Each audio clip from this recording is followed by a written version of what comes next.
Hello everyone, स्वागत है एक बार फिर से आप सभी का हमारे यूट्यूब चैनल विलेजर्स कॉन्सेप्ट में। तो दोस्तों, आज का जो वीडियो लेके आए हैं यह प्रभात पब्लिकेशन की तरफ से जो बिहार पुलिस दरोगा के लिए model practice set book launch किया गया है, जिसमें कि टोटल 40 मॉडल प्रैक्टिस सेट दिया हुआ है। तो आज हम लोग इसका 5वां मॉडल सेट देखेंगे। ठीक है फ्रेंड्स, 5वां मॉडल सेट। और इससे पहले हम लोग 4 मॉडल सेट जो है पूरा कर चुके हैं। अगर किसी रीजन की वजह से अगर आप लोग इस चारों वीडियो को नहीं देखे हैं तो इस वीडियो के डिस्क्रिप्शन में इस चारों वीडियो का लिंक प्रोवाइड करा दिया जाएगा, वहाँ से आप लोग देख लीजिएगा, या फिर हमारे चैनल के प्लेलिस्ट में जो है जाके वहाँ से भी आप लोग इस वीडियो को देख सकते हैं। और अगर आप लोगों को इसका पीडीएफ चाहिए तो हमारे टेलीग्राम चैनल विलेजर्स कॉन्सेप्ट को ज्वाइन कर लीजिए, इसका पीडीएफ आप लोगों को वहाँ से मिल जाएगा। तो चलिए बगैर समय गंवाए शुरू करते हैं आज का सेशन और देखते हैं प्रैक्टिस सेट 5। ठीक है फ्रेंड्स, और देखते हैं आज इसका पहला क्वेश्चन क्या कह रहा है। तो इसका में देखिए जो सबसे पहला क्वेश्चन यहाँ पे दिया हुआ है, क्वेश्चन नंबर 1 कह रहा है इस क्वेश्चन में कि गौतम बुद्ध ने किस स्थान पर अपना प्रथम धर्मोपदेश दिया।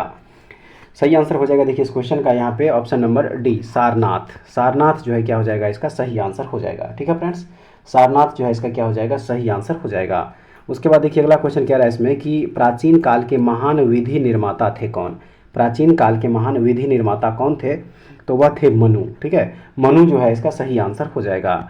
उसके बाद देख लीजिए अगला क्वेश्चन यहाँ पे क्वेश्चन नंबर 3। देखिए क्वेश्चन नंबर 3 जो है कह रहा है इसमें कि निम्नलिखित में से मध्य एशिया के किस शासक ने 1192 में उत्तर भारत को जीता था। 1192 ईस्वी में उत्तर भारत को जीता था।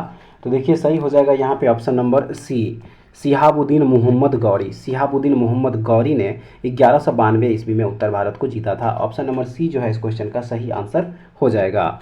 उसके बाद देख लीजिए अब अगला क्वेश्चन यहाँ पे 4 नंबर। देखिए 4 नंबर जो क्वेश्चन दिया हुआ है, कह रहा है इस क्वेश्चन में कि निम्नलिखित में से कौन मध्यकालीन भारत की प्रथम महिला शासिका थी। मध्यकालीन भारत की प्रथम महिला शासिका इनमें से कौन थी, तो देखिए वह हो जाएगी यहाँ पे रजिया सुल्तान। रजिया सुल्तान जो है इसका सही आंसर हो जाएगा। ठीक है फ्रेंड्स, इल्तुतमिश की यह पुत्री थी रजिया सुल्तान। ठीक है, और इनका जो कार्यकाल था वह था 1236 से लेकर 1240 ईस्वी तक, ये भी याद रखिएगा। उसके बाद चलिए देख लेते हैं अगला क्वेश्चन यहाँ पे क्वेश्चन नंबर 5। देखिए कह रहा है इस क्वेश्चन में कि निम्नलिखित में से किसने अपने बादशाह पति के लिए मकबरे का निर्माण करवाया था। तो देखिए इसका जो सही आंसर है वह है ऑप्शन नंबर यहाँ पे बी, हाजी बेगम। हाजी बेगम जो है इसका सही आंसर हो जाएगा। दिल्ली में हुमायूं के मकबरे का निर्माण जो है हुमायूं की जो बीवी थी बेगम तथा अकबर की जो सौतेली माँ थी हाजी बेगम 1564 ईस्वी में जो है इसका निर्माण कराया था, ये भी याद रखिएगा। उसके बाद देख लेते हैं अगला क्वेश्चन यहाँ पे 6 नंबर। देखिए 6 नंबर जो क्वेश्चन दिया हुआ है, 6 नंबर जो क्वेश्चन यहाँ पे देखिए दिया हुआ है, कह रहा है इस क्वेश्चन में थोड़ा सा छोटा हो जाएगा फ्रेंड्स। कह रहा है इस क्वेश्चन में कि भारतीय राष्ट्रीय कांग्रेस से संबंधित निम्नलिखित घटनाओं पर विचार कीजिए। निम्नलिखित घटनाओं पर विचार कीजिए और नीचे दिए गए कूट से घटनाओं का सही कालक्रम प्राप्त कीजिए। तो देखिए इस क्वेश्चन का जो आंसर हो जाएगा वो हो जाएगा ऑप्शन नंबर यहाँ पे ए हो जाएगा। ठीक है, ऑप्शन नंबर ए जो है इसका सही आंसर हो जाएगा। ठीक है, उसके बाद चलिए देख लेते हैं अगला क्वेश्चन यहाँ पे क्वेश्चन नंबर 7। देखिए इस क्वेश्चन में क्या कह रहा है। इस क्वेश्चन में देखिए यहाँ पे कह रहा है कि 1940 में रेडिकल डेमोक्रेटिक पार्टी का गठन किसने किया। रेडिकल डेमोक्रेटिक पार्टी का गठन किसने किया था 1940 ईस्वी में, तो यह किया गया था एम.एन. रॉय के द्वारा। एम.एन. रॉय के द्वारा 1940 में रेडिकल डेमोक्रेटिक पार्टी का गठन किया गया था। उसके बाद चलिए देख लेते हैं अगला क्वेश्चन यहाँ पे क्वेश्चन नंबर 8। देखिए क्वेश्चन जो 8 यहाँ पे दिया हुआ है, कह रहा है इस क्वेश्चन में ऐतिहासिक दांडी मार्च का संबंध किससे है। ऐतिहासिक दांडी मार्च का संबंध किससे है, तो यह है नमक कानून को तोड़ने से। नमक कानून को तोड़ने से संबंध है दांडी मार्च। अगला क्वेश्चन आइए देखते हैं क्वेश्चन नंबर 9। इस क्वेश्चन में कि निम्नलिखित में से किसने मोहम्मद अली जिन्ना को हिंदू मुस्लिम एकता का राजदूत कहा था। हिंदू मुस्लिम एकता का राजदूत कहा था मोहम्मद अली जिन्ना को किसने, तो देखिए यह कहा गया था सरोजनी नायडू के द्वारा। सरोजनी नायडू जो है मोहम्मद अली जिन्ना को हिंदू मुस्लिम एकता का राजदूत कहा था। अगला देखिए कोई क्या कह रहा है क्वेश्चन नंबर 10 में, कह रहा है यहाँ पे कि किसने कहा था आज़ादी लगभग हमारी पहुँच में है, हमें इसे कसकर पकड़ लेना है। हमें इसे कसकर पकड़ लेना है, यह किसने कहा था, तो यह कहा था याद रखिएगा महात्मा गांधी ने। किसने कहा था, महात्मा गांधी ने कहा था। नेक्स्ट देख लेते हैं क्वेश्चन नंबर 11। देखिए क्वेश्चन नंबर जो 11 है, कह रहा है इस क्वेश्चन में कि 1885 में इंडियन नेशनल कांग्रेस के अध्यक्ष थे कौन। 1885 में इंडियन नेशनल कांग्रेस के अध्यक्ष कौन थे, तो सही हो जाएगा WC बनर्जी। व्योमेश चंद्र बनर्जी जो है 1885 ईस्वी में इंडियन नेशनल कांग्रेस के अध्यक्ष थे। उसके बाद चलिए देखते हैं अगला क्वेश्चन यहाँ पे 12 नंबर। देखिए कह रहा है इस क्वेश्चन में श्यामजी कृष्ण वर्मा ने इंडियन होम रूल सोसाइटी की स्थापना की। इंडियन होम रूल सोसाइटी की स्थापना की थी कहाँ पे, तो देखिए सही हो जाएगा इसका ऑप्शन नंबर ए, लंदन में। श्याम जी कृष्ण वर्मा ने इंडियन होम रूल सोसाइटी की स्थापना कहाँ करी थी? सही आंसर हो जाएगा इसका लंदन में, ऑप्शन नंबर ए सही हो जाएगा। उसके बाद देख लेते हैं अगला क्वेश्चन यहाँ पे 13 नंबर। देखिए क्वेश्चन नंबर जो 13 यहाँ पे दिया हुआ है, कह रहा है इस क्वेश्चन में कि निम्नलिखित में से किसने कहा था महात्मा गांधी क्षणिक भूत की भांति धूल उठाते हैं लेकिन अस्तर नहीं? यह किसने कहा था? तो यह कहा था डॉक्टर भीमराव अंबेडकर ने। डॉक्टर भीमराव अंबेडकर जो है ये कहा था।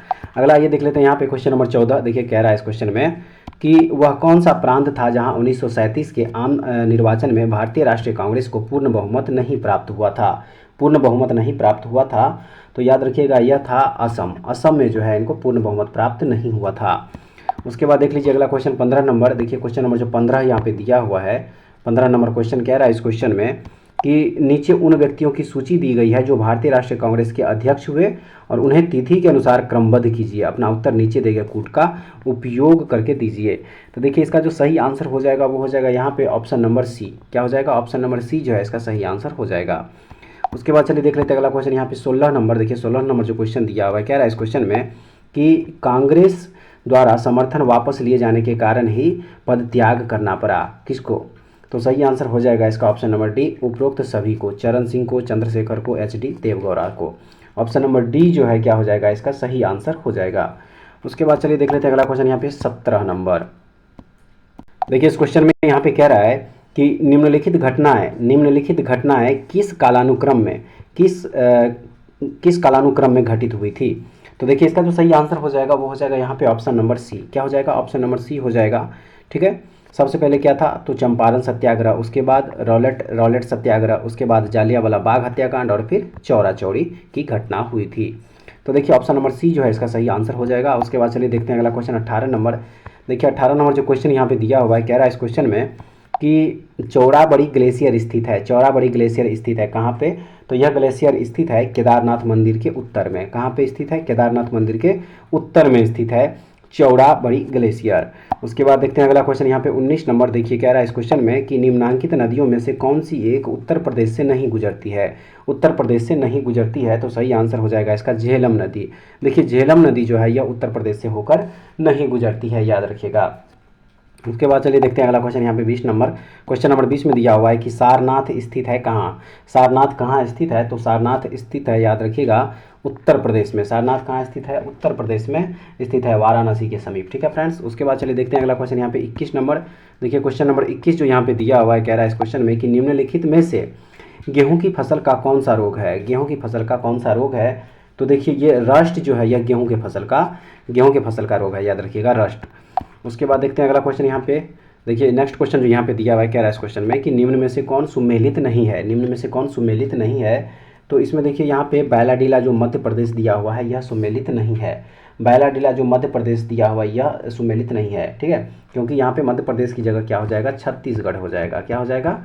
छत्तीसगढ़ हो जाएगा। ठीक है फ्रेंड्स, छत्तीसगढ़ याद रखिएगा। उसके बाद चलिए देख लेते हैं अगला क्वेश्चन यहाँ पे 23 नंबर में। देखिए कह रहा है इस क्वेश्चन में कि भारत में पेट्रोलियम का अग्रणी उत्पादक राज्य कौन है? भारत में पेट्रोलियम का अग्रणी उत्पादक राज्य कौन है? तो वह राज्य है, याद रखिएगा, गुजरात। गुजरात जो है इसका सही आंसर हो जाएगा। उसके बाद देख लेते हैं अगला क्वेश्चन यहाँ पे 24 नंबर। कह रहा है इस क्वेश्चन में कि भारत में निम्न में से कौन एक कोयले का सबसे बड़ा उत्पादक है? कौन सा राज्य है जो कोयले का सबसे बड़ा उत्पादक राज्य है? तो याद रखिएगा वह राज्य है ओडिशा। ओडिशा जो है इसका सही आंसर हो जाएगा।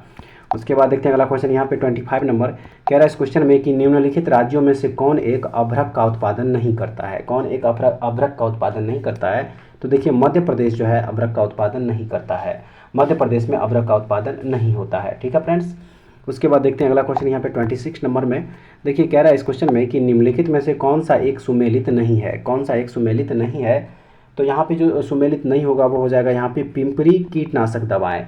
पिंपरी कीटनाशक दवाएं जो है यह यहाँ पे क्या हो जाएगा? सुमेलित नहीं होगा। पिंपरी जो है पुणे के पास स्थित है। पिंपरी जो है वह पुणे के पास स्थित है और जो है एंटीबायोटिक्स दवाओं के निर्माण हेतु प्रसिद्ध है, याद रखिएगा।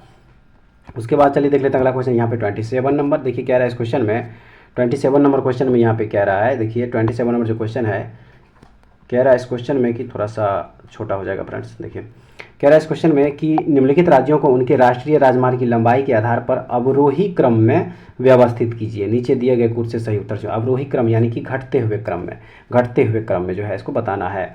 तो देखिए इसका जो आंसर हो जाएगा वो हो जाएगा ऑप्शन नंबर ए। ठीक है, ऑप्शन नंबर ए। तो देखिए यहाँ पे सबसे पहले दिया हुआ यहाँ पे मिजोरम, मिजोरम जो है यहाँ पे क्या हो जाएगा सबसे पहले। उसके बाद हो जाएगा यहाँ पे ए यानी कि अरुणाचल प्रदेश, फिर हो जाएगा नागालैंड और सबसे लास्ट में जो है सिक्किम। ठीक है फ्रेंड्स, उनके राष्ट्रीय राजमार्ग की लंबाई जो है इनमें सबसे कम किसका है, सिक्किम का है। तो ऑप्शन नंबर ए जो है क्या हो जाएगा इसका सही आंसर। उसके बाद देख लीजिए अगला क्वेश्चन यहाँ पे। देखिए अगला क्वेश्चन जो यहाँ पे दिया हुआ है, कह रहा है इस क्वेश्चन में कि भारत में कोयले को संचालित करने वाला 12वां प्रमुख पत्तन विकसित हो रहा है कहाँ पे। तो यह विकसित हो रहा है, याद रखिएगा, चेन्नई के निकट। कहाँ पे, चेन्नई के निकट जो है इसका सही आंसर हो जाएगा।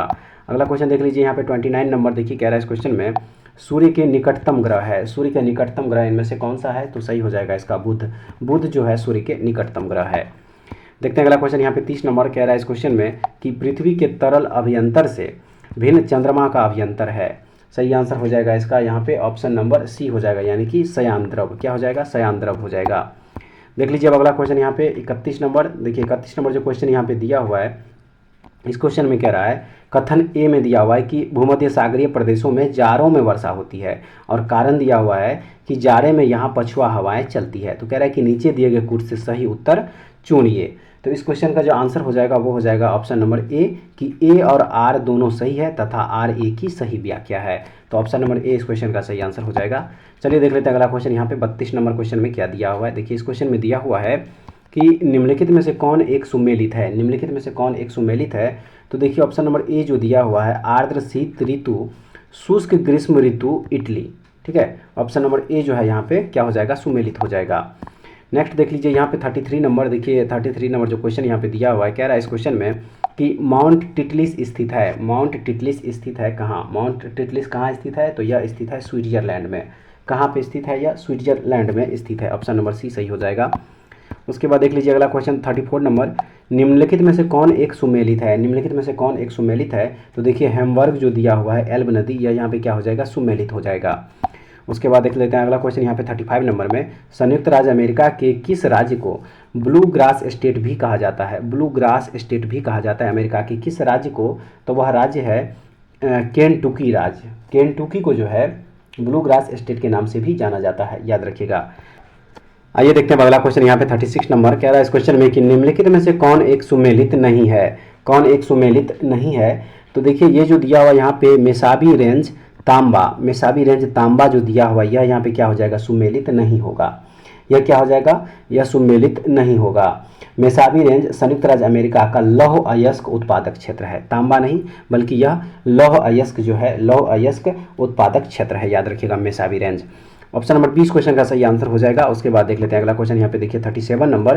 कह रहा है इस क्वेश्चन में कि आपातकाल की घोषणा को संसद के समक्ष उसकी स्वीकृति हेतु रखा जाना आवश्यक है कितने दिन के अंदर। तो देखिए इसका जो आंसर है वो है ऑप्शन नंबर ए 1 माह के अंदर। 1 माह के अंदर जो है संसद के समक्ष उसकी स्वीकृति हेतु रखा जाना आवश्यक है।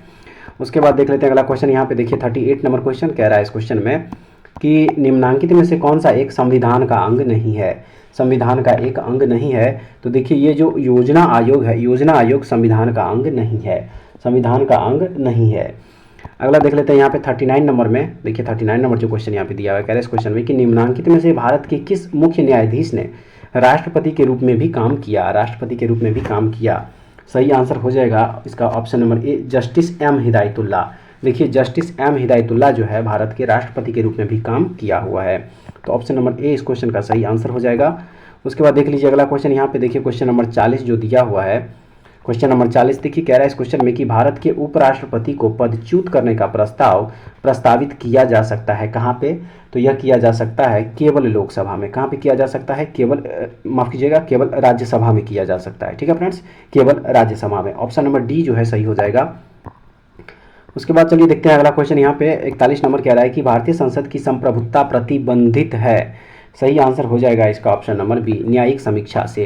किससे, न्यायिक समीक्षा से भारतीय संसद की संप्रभुता जो है प्रतिबंधित है। अगला देख लीजिए यहाँ पे 42 नंबर जो क्वेश्चन दिया हुआ है, कह रहा है इस क्वेश्चन में कि लोकसभा और राज्यसभा में गणपूर्ति संख्या कितनी है, गणपूर्ति संख्या कितनी है। तो यह हो जाएगा कुल सदस्य संख्या का 1/10। कुल सदस्य संख्या का कितना हो जाएगा, 1/10 हो जाएगा। उसके बाद देखिए अगला क्वेश्चन यहाँ पे 43 नंबर जो दिया हुआ है। देखिए 43 नंबर क्वेश्चन में कह रहा है कि सरकारिया आयोग की सिफारिशों का संबंध है किससे, किससे संबंध है, तो सही हो जाएगा इसका केंद्र और राज्यों के संबंध से। किससे संबंध है, तो केंद्र और राज्यों के संबंधों से।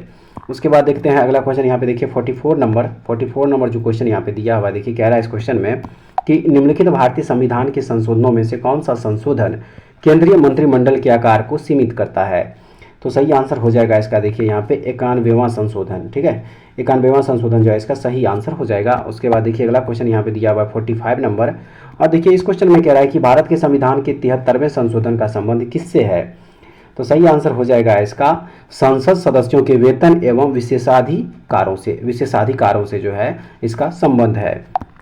नेक्स्ट देख लीजिए यहाँ पे क्वेश्चन नंबर 46 जो दिया हुआ है, कह रहा है इस क्वेश्चन में लड़कियों के लिए भारत में विवाह की विधिक न्यूनतम आयु क्या है, न्यूनतम आयु क्या है, तो देखिए इस क्वेश्चन का जो सही आंसर हो जाएगा वो हो जाएगा यहाँ पे ऑप्शन नंबर हो जाएगा बी। क्या हो जाएगा, ऑप्शन नंबर बी हो जाएगा 18 वर्ष। ठीक है फ्रेंड्स, उसके बाद चलिए देख लेते हैं अगला क्वेश्चन यहाँ पे 47 नंबर, और देखिए 47 नंबर क्वेश्चन में कह रहा है कि जनपद प्राथमिक शिक्षा कार्यक्रम का आरंभ हुआ था कब आरंभ हुआ था, तो याद रखिएगा यह आरंभ हुआ था 1994 ईस्वी में, 1994 ईस्वी। ठीक है फ्रेंड्स, उसके बाद देखते हैं अगला क्वेश्चन यहाँ पे 48 नंबर, कह रहा है इस क्वेश्चन में कि पिछड़े देशों के लिए रोलिंग प्लान का सुझाव किसके द्वारा दिया गया था, रोलिंग प्लान का सुझाव किसके द्वारा दिया गया था, तो यह सुझाव दिया गया था जी मिडल के द्वारा जो है रोलिंग प्लान दिया गया था। देख लेते हैं अगला क्वेश्चन यहाँ पे 49 नंबर कि हरित क्रांति का सबसे अधिक प्रभाव महसूस किया गया किसके उत्पादन में, तो यह जो है गेहूं के उत्पादन में हो जाएगा। क्या हो जाएगा, गेहूं के उत्पादन में हो जाएगा। देख लीजिए अगला क्वेश्चन यहाँ पे 50 नंबर, कह रहा है इस क्वेश्चन में कि भारत में केसर का सबसे बड़ा उत्पादक है, भारत में केसर का सबसे बड़ा उत्पादक राज्य कौन सा है या केंद्र शासित प्रदेश, तो देखिए इसका जो सही आंसर हो जाएगा वो हो जाएगा यहाँ पे ऑप्शन नंबर सी, कश्मीर जो है इसका सही आंसर हो जाएगा। ठीक है फ्रेंड्स, उसके बाद चलिए देख लेते हैं अगला क्वेश्चन यहाँ पे 51 नंबर। इस क्वेश्चन में कह रहा है कि निम्नलिखित में से कौन सा पीत क्रांति से संबंधित है, पीत क्रांति से संबंधित है, तो देखिए याद रखिएगा यह संबंधित है तिलहन उत्पादन जो है पीत क्रांति से संबंधित है। देखते हैं अगला क्वेश्चन यहाँ पे 52 नंबर, देखिए 52 नंबर जो क्वेश्चन यहाँ पे दिया हुआ है, कह रहा है इस क्वेश्चन में कि भारत जैसे विकासशील देश के लिए लघु स्तरीय व कुटीर उद्योगों को मुख्यतः इसलिए प्रोत्साहित करना चाहिए क्योंकि वे क्या हो जाएगा, क्योंकि वे अधिक रोजगार के अवसर उत्पन्न करते हैं। ऑप्शन नंबर बी जो है इसका सही आंसर हो जाएगा। देखिए अगला क्वेश्चन यहाँ पे जो दिया हुआ है यहाँ पे 53 नंबर, कह रहा है इस क्वेश्चन में कि उद्योग बंधु है एक, तो सही हो जाएगा इसका यहाँ पे ऑप्शन नंबर सी, औद्योगिक इकाइयों की समयबद्ध स्थापना एवं संबंधित समस्याओं के निराकरण में सहायता करने के लिए समिति। ऑप्शन नंबर सी जो है इसका सही आंसर हो जाएगा। उसके बाद देखते हैं अगला क्वेश्चन यहाँ पे 54 नंबर, और देखिए 54 नंबर जो क्वेश्चन यहाँ पे दिया हुआ है इसमें है कि निम्नलिखित में से किस एक कर समूह को जो केंद्र सरकार द्वारा एकत्र किए जाते हैं राज्यों के साथ बांटा जाता है, तो वह है आयकर, निगम कर और उत्पाद कर। ठीक है, आयकर, निगम कर और उत्पाद कर जो है इसका सही आंसर हो जाएगा। चलिए देखते हैं अब अगला क्वेश्चन। देखिए अगला क्वेश्चन जो यहाँ पे दिया हुआ है क्वेश्चन नंबर 55, कह रहा है इसमें कि केंद्रीय सहकारी बैंकों का कार्यक्षेत्र है, तो यह हो जाएगा जनपद स्तर पर। क्या हो जाएगा, जनपद स्तर पर हो जाएगा। नेक्स्ट देख लीजिए यहाँ पे 56 नंबर में कि लीड बैंक का कार्य किया जाता है किसके द्वारा, तो यह किया जाता है इस कार्य हेतु नामित बैंक के द्वारा। उसके बाद देखते हैं अगला क्वेश्चन यहाँ पे 57 नंबर, और देखिए जो 57 नंबर क्वेश्चन यहाँ पे दिया हुआ है, कह रहा है इस क्वेश्चन में कि भारत का सार्वजनिक क्षेत्र में सबसे बड़ा वाणिज्यिक बैंक इनमें से कौन सा है, तो वह बैंक है भारतीय स्टेट बैंक। ठीक है, भारतीय स्टेट बैंक यानी कि SBI, state bank of India जो इसका सही आंसर हो जाएगा। ठीक है फ्रेंड्स, और भारतीय स्टेट बैंक की जो स्थापना हुई थी वह इंपीरियल बैंक के स्थान पे जो है इसका नाम बदल के किया गया था 1955 ईस्वी में, 1955 ईस्वी में। ये भी याद रखिएगा कब हुआ था, 1955 ईस्वी में हुआ था। अगला क्वेश्चन देख लीजिए 58 नंबर, कह रहा है कि भारत में पर्यटन और होटल उद्योग का विकास निम्नलिखित में से किसका कार्य है, तो यह कार्य है ITDC का जो है यह कार्य है। याद रखिएगा किसका कार्य है, तो ITDC का कार्य है। उसके बाद देखते हैं अगला क्वेश्चन यहाँ पे 59 नंबर, देखिए कह रहा है इस क्वेश्चन में कि पत्र स्वर्ण का अर्थ क्या है, तो इसका अर्थ है कि अंतर्राष्ट्रीय मुद्रा कोष का विशेष आहरण अधिकार। ठीक है, ऑप्शन नंबर ए जो है इसका सही आंसर हो जाएगा। और देख लेते हैं अब नेक्स्ट क्वेश्चन को। देखिए दिया हुआ है कि भारत निर्यात द्वारा अधिकतम विदेशी विनिमय अर्जित करता है किन वस्तुओं से, तो देखिए ये सही आंसर हो जाएगा इसका इंजीनियरिंग वस्तुओं से। किससे, इंजीनियरिंग वस्तुओं से। ऑप्शन नंबर डी जो है सही हो जाएगा। देख लीजिए अगला क्वेश्चन यहाँ पे 61 नंबर, देखिए 61 नंबर जो क्वेश्चन यहाँ पे दिया हुआ है थोड़ा सा छोटा हो जाएगा फ्रेंड्स, देख लीजिएगा। कह रहा है देखिए इस क्वेश्चन में कि प्राश्रव्य तरंगों के बारे में निम्नलिखित कथनों पर विचार कीजिए, निम्नलिखित कथनों पर विचार कीजिए और उक्त कथनों में जो है इनमें से कौन सा सही है। तो देखिए इसका जो सही आंसर हो जाएगा 61 का, वो हो जाएगा ऑप्शन नंबर यहाँ पे सी, 1, 2 तथा 3 जो है सही है। 1, 2 और 3 ये तीनों जो है सही है। एक में दिया हुआ है कि ये कीड़ों को नष्ट कर सकती है, उसके बाद 2 में है कि ये कपड़ों से धूल हटाकर उन्हें साफ कर सकती है, और 3 में है कि इनका उपयोग बीमारियों के उपचार के लिए किया जाता है। तो देखिए यहाँ पे ऑप्शन नंबर सी जो है इसका सही आंसर हो जाएगा। उसके बाद चलिए देखते हैं अगला क्वेश्चन यहाँ पे क्वेश्चन नंबर 62 में क्या कह रहा है। देखिए इसमें कह रहा है कि हाइड्रोजन, हीलियम तथा मीथेन प्रमुख गैसें हैं जो विद्यमान होती है कहाँ पर, जो विद्यमान होती है कहाँ पर, तो यह विद्यमान है यूरेनस, नेपच्यून तथा प्लूटो पर। यूरेनस, नेपच्यून तथा प्लूटो पर जो है हाइड्रोजन, हीलियम तथा मीथेन प्रमुख गैसें हैं जो विद्यमान है। अगला देख लीजिए यहाँ पे 63 नंबर जो क्वेश्चन है, कह रहा है इस क्वेश्चन में कि वैश्विक उष्णन उत्सर्जन के कारण होता है क्या। वैश्विक उष्णन उत्सर्जन के कारण क्या होता है, सही आंसर हो जाएगा इसका कार्बन डाइऑक्साइड के उत्सर्जन। वैश्विक उष्णन उत्सर्जन के कारण होता है कार्बन डाइऑक्साइड के। उसके बाद देखते हैं अगला क्वेश्चन यहाँ पे 64 नंबर, देखिए कह रहा है इस क्वेश्चन में कि बारूद के मुख्य अवयव है, बारूद के मुख्य अवयव है, तो सही हो जाएगा इसका पोटास, गंधक तथा कार्बन। पोटास, गंधक तथा कार्बन जो है इसका सही आंसर हो जाएगा। उसके बाद देखिए अगला क्वेश्चन जो दिया हुआ है 65 नंबर, कह रहा है इसमें कि आयोडीन प्राप्त होता है किससे। आयोडीन किससे प्राप्त होता है, तो यह प्राप्त होता है लेमिनेरिया से। आयोडीन किससे प्राप्त होता है, लेमिनेरिया से प्राप्त होता है। देखिए अगला क्वेश्चन यहाँ पे है कि अद्वैत सिद्धांत के प्रतिपादक कौन थे। अद्वैत सिद्धांत के प्रतिपादक कौन थे, तो इसके जो प्रतिपादक थे वह थे श्री शंकराचार्य। श्री शंकराचार्य जो है अद्वैत सिद्धांत के प्रतिपादक थे। देखते हैं अगला क्वेश्चन यहाँ पे 67 नंबर कि तपेदिक रोग का कारण है एक। तपेदिक रोग का कारण जो है क्या है, तो इसका जो कारण है वह है जीवाणु यानी कि बैक्टीरिया। ठीक है, बैक्टीरिया जो है इसका क्या हो जाएगा, सही आंसर हो जाएगा फ्रेंड्स। उसके बाद देख लेते हैं अगला क्वेश्चन यहाँ पे 68 नंबर, कह रहा है इस क्वेश्चन में कि सबसे बड़ा अकशेरुकी कौन सा है। सबसे बड़ा अकशेरुकी, तो देखिए यहाँ पे स्क्विड जो है, स्क्विड यह सबसे बड़ा अकशेरुकी हो जाएगा। ठीक है, उसके बाद 69 में है कि अबिंदुकता एक बीमारी है। अबिंदुकता एक बीमारी है, सही आंसर हो जाएगा इसका आंखों की। अबिंदुकता एक बीमारी कहाँ की है, यह आंखों की एक बीमारी है। नेक्स्ट देख लेते हैं यहाँ पे 70 नंबर क्वेश्चन, देखिए कह रहा है इस क्वेश्चन में कि शरीर में अतिरिक्त ग्लूकोज ग्लाइकोजेन में परिवर्तित होकर भंडारित रहता है कहाँ पे। भंडारित कहाँ पे रहता है, तो यह रहता है यकृत यानी कि लीवर में। कहाँ पे रहता है, लीवर में रहता है। ठीक है फ्रेंड्स।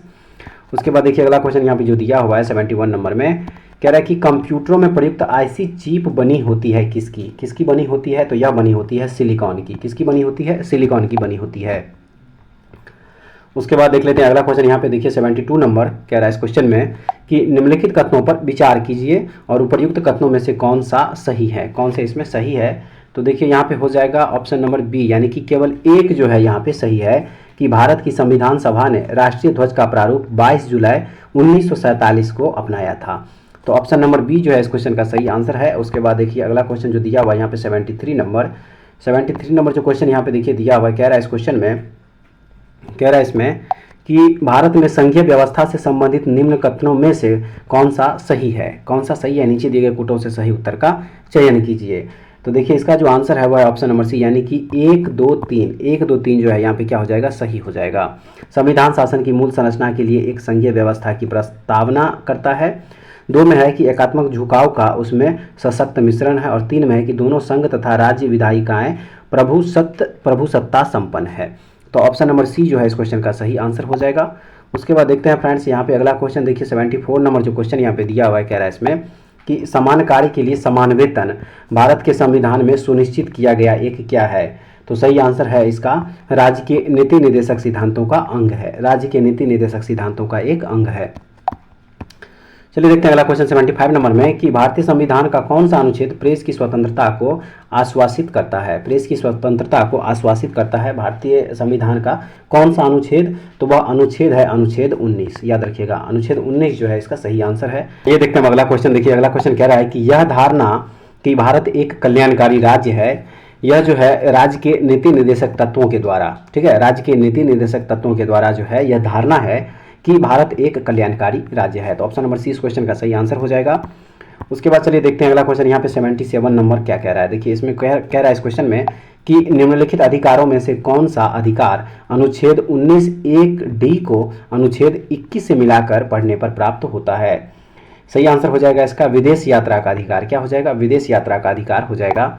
उसके बाद देख लेते हैं अगला क्वेश्चन यहाँ पे 78 नंबर। देखिए कह रहा है 78 नंबर जो क्वेश्चन यहाँ पे दिया हुआ है, कह रहा है इस क्वेश्चन में कि भारतीय संविधान की प्रस्तावना में जिन आदेशों एवं उद्देश्यों की रूपरेखा दी गई है उनकी आगे व्याख्या की गई है। उनकी आगे व्याख्या की गई है, तो सही हो जाएगा इसका। देखिए यहाँ पे कि मूल अधिकारों, राज्य के नीति निर्देशक सिद्धांतों एवं मौलिक कर्तव्यों में है। ठीक है फ्रेंड्स। उसके बाद देखते हैं अगला क्वेश्चन यहाँ पे 79 नंबर। और देखिए इस क्वेश्चन में यहाँ पे कह रहा है कि निम्नलिखित में से कौन भारत के राष्ट्रपति की इच्छा तक ही पद पर बना रहता है। तो सही आंसर हो जाएगा इसका। देखिए यहाँ पे ऑप्शन नंबर बी हो जाएगा, राज्यपाल। राज्यपाल जो है क्या हो जाएगा इसका सही आंसर हो जाएगा। उसके बाद देखते हैं यहाँ पे अगला क्वेश्चन 80 नंबर।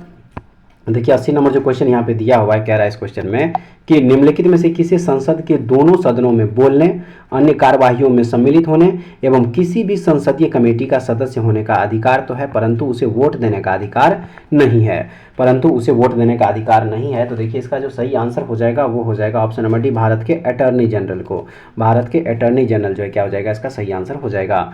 उसके बाद देख लेते हैं अगला क्वेश्चन। यहाँ पे देखिए 81 नंबर जो क्वेश्चन दिया हुआ है, कह रहा है इस क्वेश्चन में कि किसी राज्य के गवर्नर यानी कि राज्यपाल को इसके बारे में कह रहा है कि उपर्युक्त कथनों में से कौन सा सही है। तो देखिए सही हो जाएगा इसका ऑप्शन नंबर डी, यानी कि सभी चारों। किसी राज्य के गवर्नर यानी कि राज्यपाल को राष्ट्रपति नियुक्त करता है, ये सही है। 2 में है कि राष्ट्रपति की इच्छा के अनुसार वह पद पर रहते हैं, ये भी सही है। 3 में है राज्य की कार्यपालिका शक्ति के मुखिया होते हैं, ये भी सही है। और 4 में है सामान्यतः 5 वर्ष के लिए पद पर रहते हैं, ये भी सही है। तो ऑप्शन नंबर डी जो है इस क्वेश्चन का सही आंसर हो जाएगा। चलिए देखते हैं अगला क्वेश्चन यहाँ पे 82 नंबर क्वेश्चन। और देखिए इस क्वेश्चन में कह रहा है कि निम्न में से किस एक की परिस्थिति अन्य तीनों से भिन्न है। तो सही आंसर हो जाएगा इसका। देखिए यहाँ पे राष्ट्रीय मानवाधिकार आयोग की, राष्ट्रीय मानवाधिकार आयोग जो है यह एक संवैधानिक संस्था नहीं है। बाकी जो है पिछड़ा जाति आयोग, वित्त आयोग और निर्वाचन आयोग, ये सब के सब जो है संवैधानिक संस्था है, याद रखिएगा। और राष्ट्रीय मानवाधिकार आयोग का जो गठन हुआ था वह हुआ था 23 सितंबर 1993 ईस्वी को, ये भी याद रखिएगा। 23 सितंबर 1993 ईस्वी को जो है राष्ट्रीय मानवाधिकार आयोग की स्थापना हुई थी, ये भी याद रखिएगा। ठीक है फ्रेंड्स। उसके बाद चलिए देखते हैं अगला क्वेश्चन यहाँ पे 83 नंबर। और देखिए 83 नंबर जो क्वेश्चन यहाँ पे दिया हुआ है, 83 नंबर जो क्वेश्चन यहाँ पे दिया हुआ है, देखिए कह रहा है इस क्वेश्चन में कि संविधान के मसौदे में निर्वाचित राज्यपालों के प्रावधान की मूल योजना को छोड़ दिया गया था, क्योंकि नीचे दिए गए कुछ से सही उत्तर का चयन कीजिए। सही उत्तर का चयन कीजिए। तो सही आंसर है इसका ऑप्शन नंबर सी, यानी कि 1, 3 और 4। 1, 3 और 4 जो है क्या है इसका सही आंसर हो जाएगा। 1, 3 और 4। 1 में है कि इसका अर्थ एक दूसरा निर्वाचन हो जाता। उसके बाद 3 में है कि निर्वाचित राज्यपाल अपने मुख्यमंत्री से श्रेष्ठ मानता। और 4 में है राज्यपाल को संसदीय प्रणाली के अंतर्गत ही कार्य करना था। तो ऑप्शन नंबर सी इस क्वेश्चन का सही आंसर हो जाएगा। उसके बाद चलिए देखते हैं अगला क्वेश्चन। देखिए अगला क्वेश्चन जो यहाँ पे दिया हुआ है 84 नंबर जो क्वेश्चन देखिए यहाँ पे दिया हुआ है, कह रहा है इस क्वेश्चन में कि निम्नलिखित में से कौन सा एक कर्तव्य भारत के नियंत्रण एवं महालेखा परीक्षक द्वारा पालन नहीं किया जाता है। तो देखिए इसका जो सही आंसर हो जाएगा 84 का, वो हो जाएगा ऑप्शन नंबर यहाँ पे डी हो जाएगा कि सार्वजनिक धन की प्राप्ति और निर्गम का नियंत्रण करना और यह सुनिश्चित करना कि सार्वजनिक राजस्व राजकोष में जमा हो। ऑप्शन नंबर डी इस क्वेश्चन का सही आंसर है। चलिए देख लेते हैं अगला क्वेश्चन यहाँ पे 85 नंबर। देखिए कह रहा है 85 नंबर क्वेश्चन में कि गिल्ट आधारित बाजार के मायने क्या है। गिल्ट आधारित बाजार के मायने क्या है, तो इसके मायने है, याद रखिएगा, ऑप्शन नंबर हो जाएगा यहाँ पे बी, यानी कि सरकारी प्रतिभूतियों का बाजार। क्या हो जाएगा? सरकारी प्रतिभूतियों का बाजार हो जाएगा। उसके बाद देखते हैं फ्रेंड्स अब अगला क्वेश्चन 86 नंबर। देखिए 86 नंबर जो क्वेश्चन यहाँ पे दिया हुआ है, कह रहा है इस क्वेश्चन में 86 में कि धावन मशीन का कार्यकारी सिद्धांत है, तो वह है अपकेंद्रीकरण। क्या है? अपकेंद्रीकरण है। उसके बाद देखिए अगला क्वेश्चन यहाँ पे जो दिया हुआ है 87 नंबर, कह रहा है इस क्वेश्चन में कि स्वर्णकारों द्वारा प्रयोग में लाई जाने वाली रत्ती किसके बीजों से प्राप्त होती है। किसके बीजों से प्राप्त होती है? तो याद रखिएगा यह प्राप्त होता है अनावृत बीजी पादप से। अनावृत बीजी पादप से जो है यह प्राप्त होता है। देख लेते हैं फ्रेंड्स अब अगला क्वेश्चन यहाँ पे देखिए 88 नंबर क्वेश्चन। और 88 नंबर जो क्वेश्चन यहाँ पे देखिए दिया हुआ है, कह रहा है इस क्वेश्चन में कि ब्रिटिश अनुसंधानों द्वारा उद्घटित किया गया कि करी पत्ता भारत का देशज है और फार्मास्यूटिकल कंपनियों के लिए कई अरब डॉलर के उत्पादन की क्षमता रखता है। किस रोग के इलाज के लिए करी पत्ता का दावा किया जाता है? किस रोग के इलाज के लिए? तो देखिए इसका जो सही आंसर हो जाएगा वो हो जाएगा ऑप्शन नंबर सी, मधुमेह के लिए। मधुमेह यानी कि डायबिटीज़ के लिए। ठीक है फ्रेंड्स। उसके बाद देख लेते हैं अगला क्वेश्चन यहाँ पे 89 नंबर। देखिए 89 नंबर जो क्वेश्चन यहाँ पे दिया हुआ है 89 नंबर, देखिए कह रहा है इस क्वेश्चन में कह रहा है 89 नंबर में कि शिव कार्थन के विश्वव्यापी मार्केट की बड़ी संभावनाएं हैं। इस पेड़ के बारे में विटामिन और पोषक तत्व प्रचुर इस पेड़ के बेर में विटामिन और पोषक तत्व प्रचुर मात्रा में होते हैं। चंगेज खान ने इसका प्रयोग अपनी सेना की ऊर्ज्वस्यता को उन्नत करने के लिए किया था। रूसी कॉस्मोनाटों ने इसके तेल को कॉस्मिक विकिरण से बचाव के लिए किया था। भारत में यह पौधा कहाँ पाया जाता है? भारत में यह पौधा कहाँ पाया जाता है? तो यह पाया जाता है लद्दाख में। कहाँ पे पाया जाता है? लद्दाख में पाया जाता है। उसके बाद चलिए देखते हैं अगला क्वेश्चन यहाँ पे 90 नंबर क्वेश्चन। देखिए इस क्वेश्चन में है कि टुमारोज बायोडायवर्सिटी पुस्तक के लेखक कौन है? टुमारोज बायोडायवर्सिटी पुस्तक के लेखक कौन है? तो इस पुस्तक के लेखक है डॉक्टर वंदना शर्मा। डॉक्टर वंदना शर्मा जो है इसका सही आंसर हो जाएगा। उसके बाद देखिए अगला क्वेश्चन जो दिया 91 नंबर कह रहा है इस क्वेश्चन में, निम्न में से कौन सा बायोडीजल पौधा है? निम्न में से कौन सा बायोडीजल पौधा है? तो वह हो जाएगा यहाँ पे रतनजोत। रतनजोत जो है यह बायोडीजल पौधा है। अगला देख लीजिए 92 नंबर क्वेश्चन जो यहाँ पे दिया हुआ है। देखिए 92 नंबर जो क्वेश्चन यहाँ पे दिया हुआ है कह रहा है इस क्वेश्चन में कह रहा है कि लगभग प्रत्येक भारतीय घर में प्रयुक्त होने वाले मसाले हल्दी में आंत के कैंसर के उपचार की क्षमता निहित होती है, क्योंकि नीचे दिए गए कूटों की सहायता से सही उत्तर का चयन कीजिए। तो देखिए इसका जो सही आंसर हो जाएगा वो हो जाएगा ऑप्शन नंबर बी 1, 2 और 3। 1, 2 और 3 जो है क्या हो जाएगा? इसका सही आंसर हो जाएगा।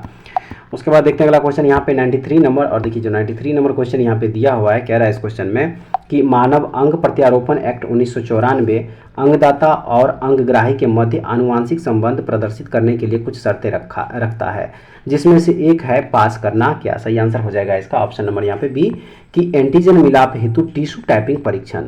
ठीक है, ऑप्शन नंबर बी इस क्वेश्चन का सही आंसर हो जाएगा।